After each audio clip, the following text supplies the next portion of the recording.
Tēnā koutou katoa. Namaskar. It's good to be here, and thank you very much for the opportunity to speak with you. It is a somewhat daunting task, though, I have to say, to be the last speaker at an event that you've only just arrived at, because you don't get to hear what everybody else has said before you. And also, I'm very, very acutely aware that I'm the last speaker before you all get to go and eat. And so I'll do my very best to keep it relatively brief, hopefully a little light-hearted, and just share a few reflections with you on the relationship between New Zealand and India and where I think it could go in the future. But first of all, can I acknowledge the Honourable Dr. Raj Kumar Ranjan Singh. Thank you for being here.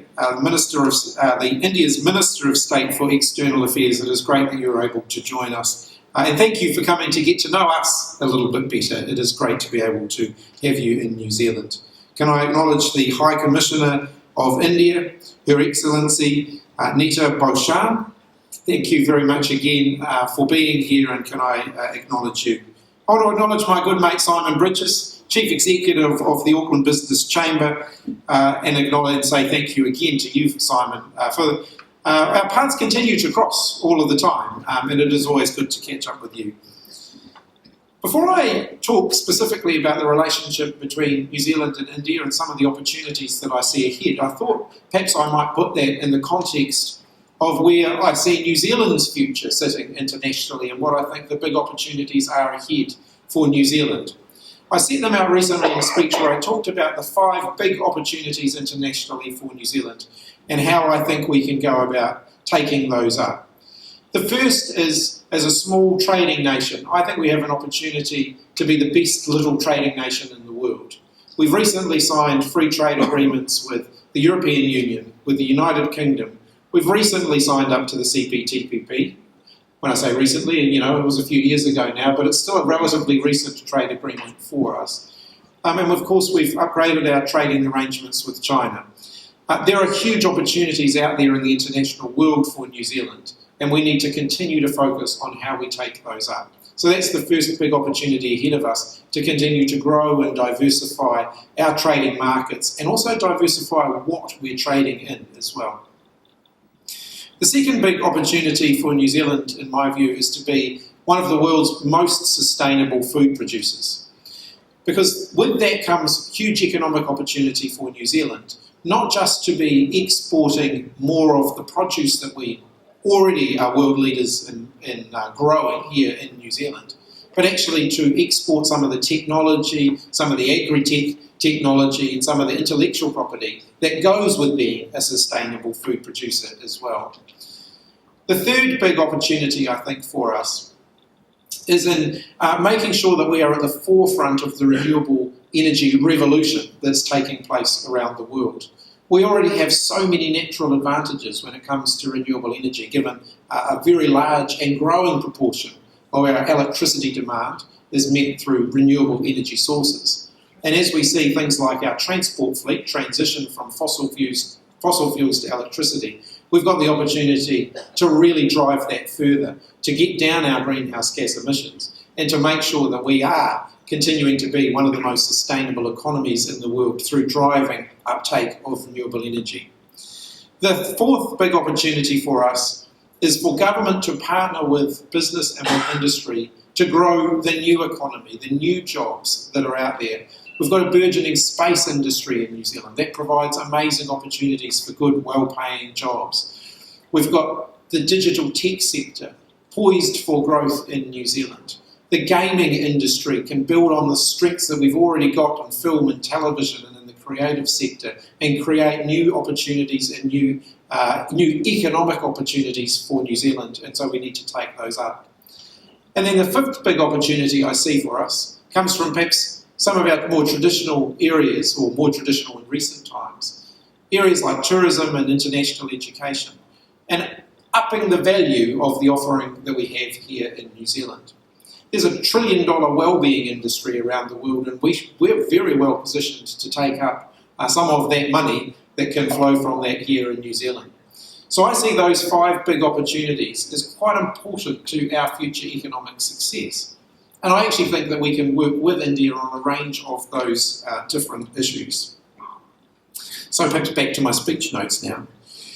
This time next week, the Black Caps are going to walk out onto the pitch at Narendra Modi Stadium for the first match in what promises to be a pulsating Cricket World Cup. You knew I couldn't begin a speech like this without talking about cricket. We are talking about New Zealand and India, after all.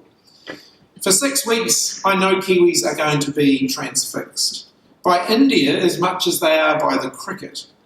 They'll be cheering on the Black Caps on their steady march towards the final. So forgive me for my hubris, but like many Kiwis, I'm looking forward to celebrating when the Black Caps lift the trophy up in the World Cup final on the 19th of November. Indians and New Zealanders know one another best from the cauldron of cricket. In May, I met with Narendra Modi, the man after whom the stadium is named. We were of one mind that if we're to take our relationship to the next level, we certainly can't leave it just to our cricketers.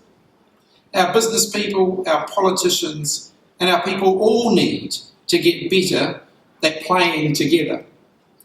Those of you who are here today understand the importance of that better than most, and so thank you for helping to blaze that trail.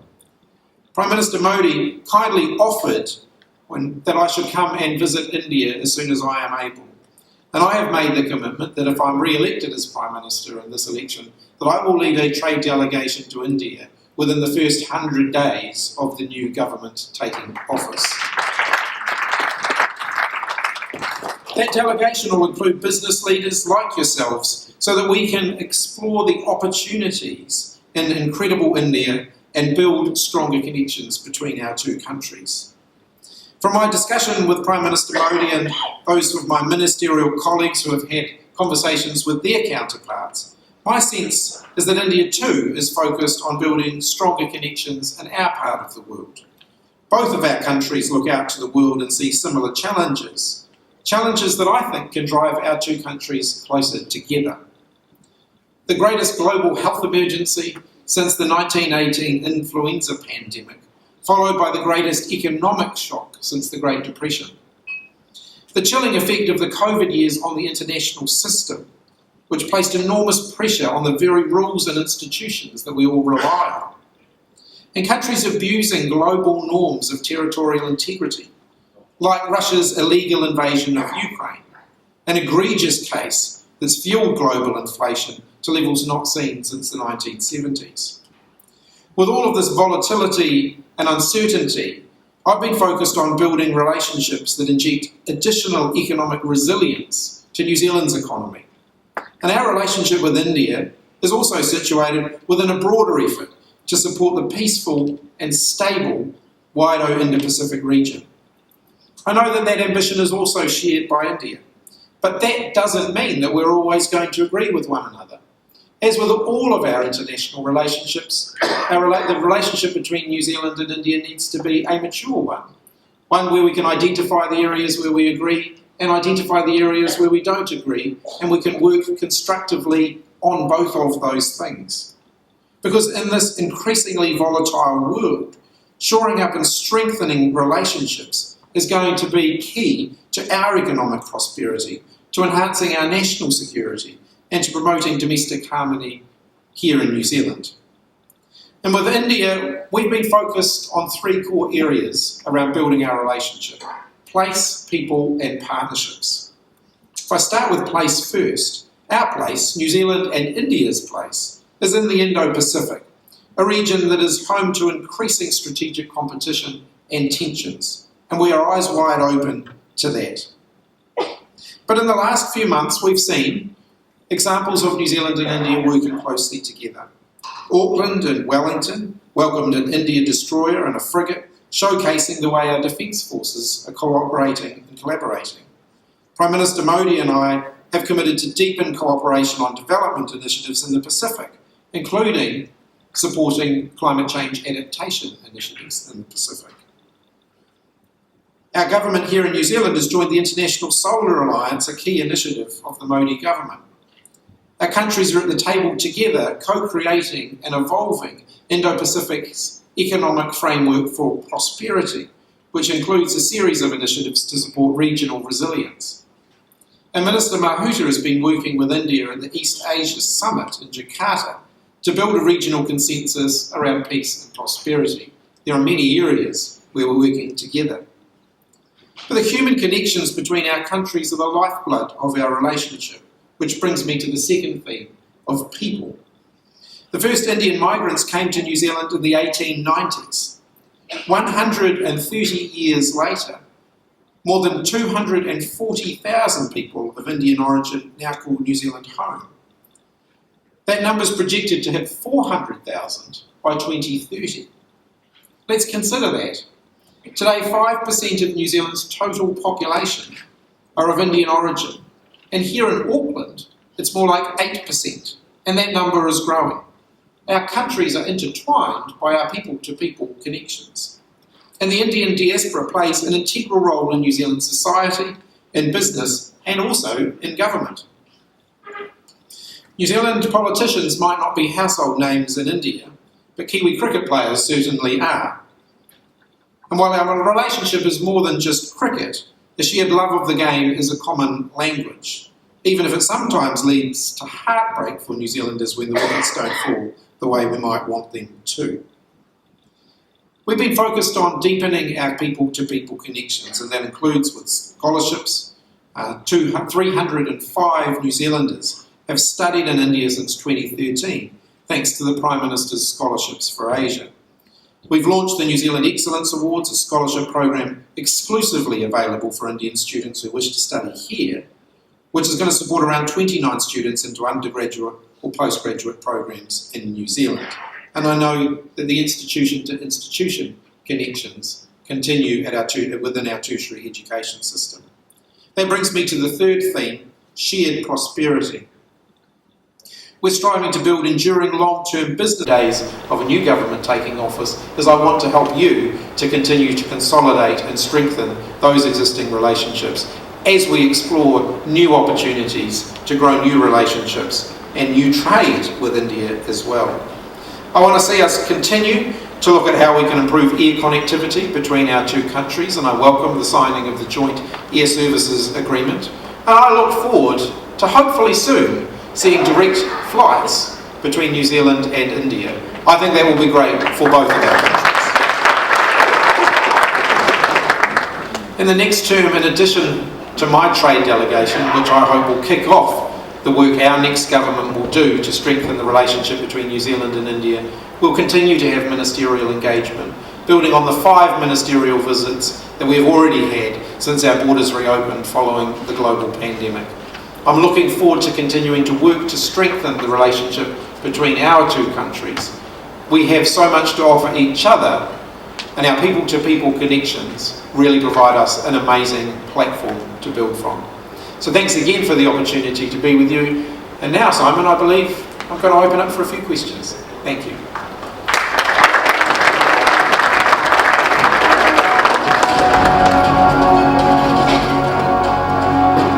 Well, thank you so much, Prime Minister. We deeply appreciate you being here fresh from a boxing match last night. Getting political, but I just say it was good to see some life in. Can I also say, and this is an in-joke because you weren't here earlier, but I thought you did a much better job than the Honourable Todd Brickley by describing me as your, quote, very good mate. So that's fantastic. He had none of that, despite us sharing offices for several years. So it's terrible to see old friends falling out. Yes, indeed. Within 100 days, you've told us you'll be in India if successful election. Give us a sense of what that looks like and what you'd be trying to achieve. We know from work that we have done to build other international relationships that you don't always get straight to the bit that you might want to get to. I noticed actually on the screen down here, forgive me for short-circuiting things, there's a question about a free trade agreement. We're not going to get straight to that. You know, we've tried that approach for the last decade or so, and we haven't made any progress with that. I think what we have to do is focus on building the relationship first. So that's a government-to-government relationship that we need to continue to focus on building. It's a business-to-business relationship, and it's the intersection between those two things that we need to focus on building out first. There are a lot of areas where we can cooperate. People-to-people exchange is an example of the areas where we can cooperate. Education provides an enormous opportunity to bring our two countries closer together. We have huge demand from Indian students who want to come and study here in New Zealand. And I think that as long as we get that right, as long as we work carefully through what that looks like, I do think there's opportunities for us to grow our exchange in those areas. That people-to-people exchange ultimately helps the business-to-business exchange and the government-to-government exchange as well. So really, I think the first trip is all about exploring how we can strengthen that relationship. So rather than going in with a predetermined outcome, it's actually about starting conversations, opening doors, and getting the wheels moving. That's quite a lot of cliches in one answer, wasn't it? Because actually, we can then continue to build from there. We've talked a lot, Prime Minister, this afternoon, or indeed first session or so, about geopolitics. You've mentioned trade. How do we manage, how do we balance relations between some really big countries, call them superpowers if you like, India, China, the United States, as a very small country at the bottom of, as you described, the Indo-Pacific? You know, I've been Prime Minister for, I think it's about 7.5 months now. But some days it feels longer, some days it feels shorter. But what I have found in the international travel that I've done and in the diplomatic engagements that I've had during that time, predictability and consistency are actually really important. You can have disagreements with your international partners as long as you're not taking them by surprise and blindsiding them. So as long as you're setting out, these are our principles, these are our positions, and you're consistent with those, that actually provides a reasonable platform on which to have conversations about the areas in which you do disagree, whilst still progressing in the areas where you have strong agreement.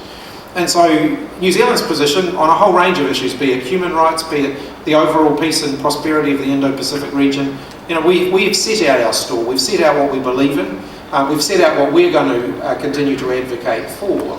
And where there's disagreement, none of that will come as a surprise. And I actually think that's really important to ensuring that our economic relationships with all of our international partners can continue to thrive and prosper. Even where on the diplomatic stage, we might have some disagreements. You know, you talked, Prime Minister, about a mature relationship, one where we can agree or we can agree to disagree.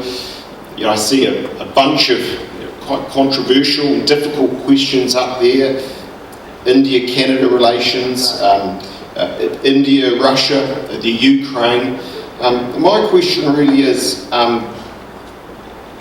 you know, in light of that, the fact that we will disagree, sometimes strongly, what's also true is we're in a situation where on our side, in terms of the economic relationship and so on, we're so small, they're so large, all of the running, all of the need to establish relevance is on our side. So how do we go about that? Being clear about where we do disagree, but also making sure that the relationship is getting better and better. That's a really good question. Being there actually matters an awful lot. So we've got to make sure that we continue to be active and we continue to be present on the world stage. You know, New Zealand does have an international reputation for punching above our own weight. You know, we may be a small country, but actually we're very well respected around the world. That stability and consistency in our position that I just mentioned is actually one of the reasons why we're well respected around the world. But also our willingness to take some of the big, bold calls. The fact that we are so focused on sustainability, that we're taking climate change seriously, and we have a proven track record of being a leader in some of the areas around climate change, those sorts of things do actually enhance our international standing. And it means that we are a country that other people will engage with and that they will listen to. We've heard some remarkable statistics today, Prime Minister. I think Susanna Jessup has the best one, 60,000 babies born in India every day. So think about that. That was right, wasn't it? Yeah. I've got a deal on milk formula. just a drop or two each and you'd be rich. Your stat is also in its way, although, you know, in smaller terms given the size of New Zealand, a remarkable one. 240,000 Kiwi Indians, or Indian Kiwis, to 400,000, I think you said, by 2040.